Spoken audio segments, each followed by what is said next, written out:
कुरुक्षेत्र की भूमि पर 18 दिनों तक लड़े गए महाभारत के भीषण युद्ध के बारे में भला कौन नहीं जानता।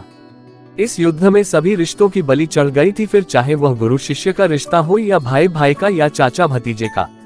18 दिनों तक निरंतर कुरुक्षेत्र की भूमि कौरव व पांडवों की सेना के रक्त से लाल हो गई थी। महाभारत का युद्ध समाप्त होने के पश्चात विजय तो अवश्य ही पांडवों की हुई थी, लेकिन तब तक बहुत देर हो चुकी थी क्योंकि उन्होंने भी बहुत कुछ खो दिया था। युद्ध समाप्ति के कुछ समय बाद जब सभी पांडव भगवान श्री कृष्ण के साथ बैठकर युद्ध के परिणामों व प्रभावों के बारे में चर्चा कर रहे थे, तब श्री कृष्ण ने उन्हें पश्चाताप करने को कहा। श्री कृष्ण के अनुसार पांडवों के ऊपर ब्रह्महत्या, गोत्रहत्या, कुलहत्या, गुरुहत्या इत्यादि कई पाप चढ़ चुके थे। इसके लिए उनका प्रायश्चित करना आवश्यक था। पांडवों ने इसका उपाय पूछा तो श्री कृष्ण ने बताया कि उन्हें इन पापों से मुक्ति केवल भगवान भोलेनाथ ही दे सकते हैं। इसके पश्चात सभी पांडव भगवान श्री कृष्ण की आज्ञा से भगवान शिव से मिलने काशी नगरी की ओर चले गए। श्री कृष्ण के आदेशानुसार सभी पांडव भगवान शिव की नगरी काशी पहुँचे। हालांकि भगवान शिव को पांडवों के उनसे मिलने आने की सूचना पहले ही मिल चुकी थी, लेकिन वे उनसे मिलना नहीं चाहते थे। भगवान शिव पांडवों के द्वारा किए गए ब्रह्महत्या व गोत्रहत्या के पाप से अत्यधिक क्रोधित थे, इसलिए वे पांडवों से बिना मिले ही वहां से चले गए। पांडवों ने काशी नगरी में भगवान शिव को हर जगह ढूंढा, लेकिन वे उन्हें नहीं मिले। इसके बाद सभी पांडव हिमालय के पहाड़ों पर बसे उत्तराखंड के गढ़वाल क्षेत्र में चले गए। भगवान शिव भी पांडवों से छुपकर यहीं आए थे। जब भगवान शिव ने पांडवों को अपने पीछे पीछे गढ़वाल क्षेत्र की ओर बढ़ते हुए देखा तो उन्होंने इसका एक उपाय निकाला। वहां पहाड़ों के बीच कई पशु घास के मैदान में चर रहे थे। भगवान शिव उन पशुओं के बीच में गए और बैल रूपी अवतार ले लिया ताकि पांडव उन्हें पहचान ना पाए। गढ़वाल के पहाड़ों पर भी पांडवों ने भगवान शिव को हर जगह ढूंढा, लेकिन वो उन्हें नहीं मिले। अंत में महाबली भीम को एक उपाय सूझा और उसने अपना शरीर पहाड़ों से भी बड़ा कर लिया।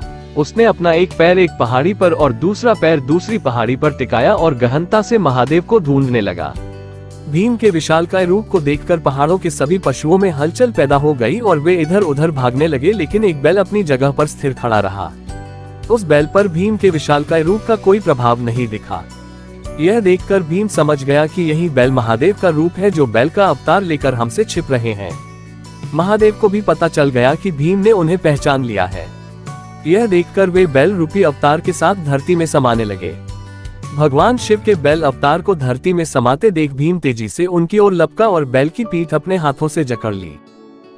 भीम के द्वारा बैल की पीठ अपने हाथों में जकड़े जाने के कारण वह वहीं पर रह गई, जबकि बैल के अन्य 4 भाग उत्तराखंड के 4 अन्य स्थलों पर निकले।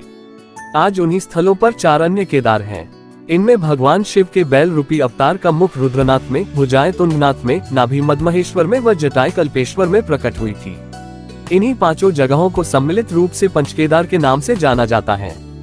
भीम के द्वारा भगवान शिव के बैल अवतार की पीठ पकड़े जाने के बाद वह वहीं रह गई थी।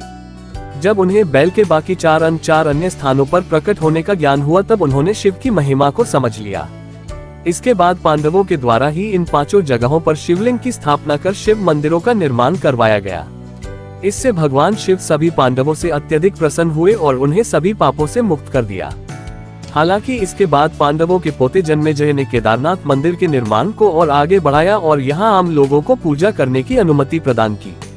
इसलिए केदारनाथ मंदिर के निर्माण में जन्मेजय का भी योगदान था। समय के साथ साथ पांडवों के द्वारा बनाया गया यह मंदिर जर्जर हो गया व कई जगह से क्षतिग्रस्त हो गया।